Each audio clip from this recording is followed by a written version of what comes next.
Sebetulnya Nabi cukup kalau Nabi zikir dengan suara pelan atau di dalam hati cukup. Cuma mengajarkan kepada para sahabat biar bisa melanjutkan melafazkan kalimat-kalimat zikir. Itu salah satu tujuan kenapa zikir itu diucapkan. Dan tadi yang kedua, zikir itu diucapkan dengan keras, ya mengangkat hati kita. Hati kita semua kayak batu, ibarat batu. Keras, hati yang keras harus dihajar dengan zikir yang keras. Ketika mengucap kalimat la ilaha illallah, ada hati dengan kalimat la ilaha illallah. Biar nggak ada pengakuan, biar nggak ada pengakuan dalam diri. Tidak ada Tuhan kecuali Allah. Umumnya kita kan ini banyak yang mengaku aku. Gara-gara apa tuh? Gara-gara saya tuh. Gara-gara kita. Itu saya mengaku aku.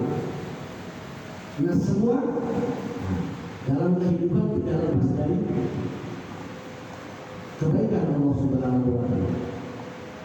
Dan Allah pun mengajarkan kita di dalam Al-Quran, apabila datang sesuatu kebaikan,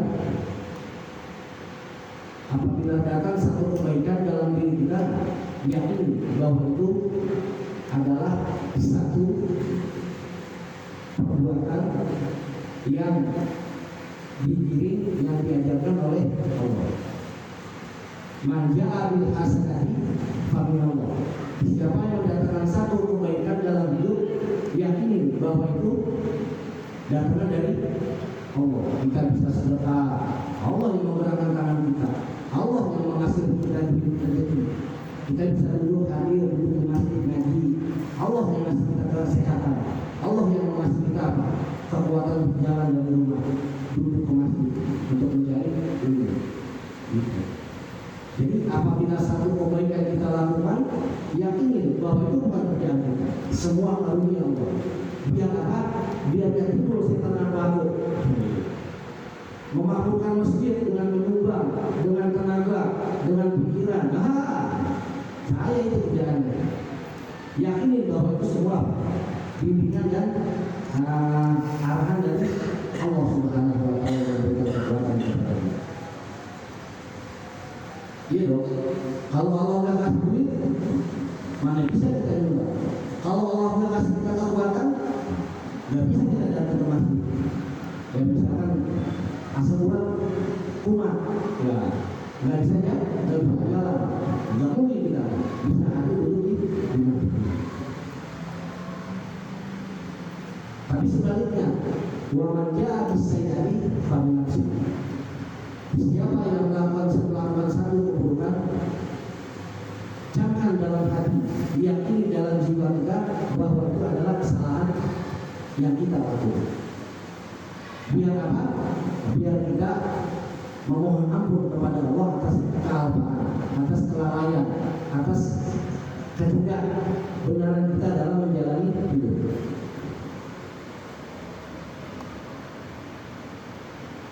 Contoh, ya kita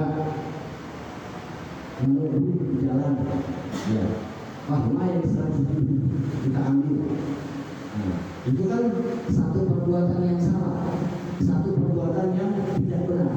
Tapi kita lagi butuh, memang kamu di rumah kamu butuh, ambil aja pakai bermasak, berbelanja lumayan.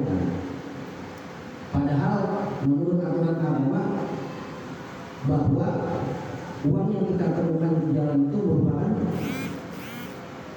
milik orang lain dan wajib kita balikin.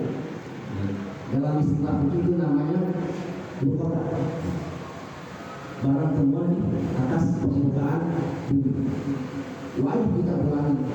Nah kita pakai buat belanja, buat masak, buat anak istri, berarti kita menggunakan harta yang haram, karena itu benar. Nah yakini bahwa itu adalah perbuatan kita, bukan Allah yang nyuruh, bukan Allah yang menggerakkan.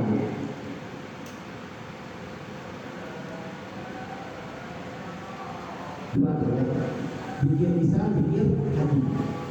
Yang ketiga pikir arkan. Pikir arkan itu pikir anggota tubuh. Kapan itu? Ketika kita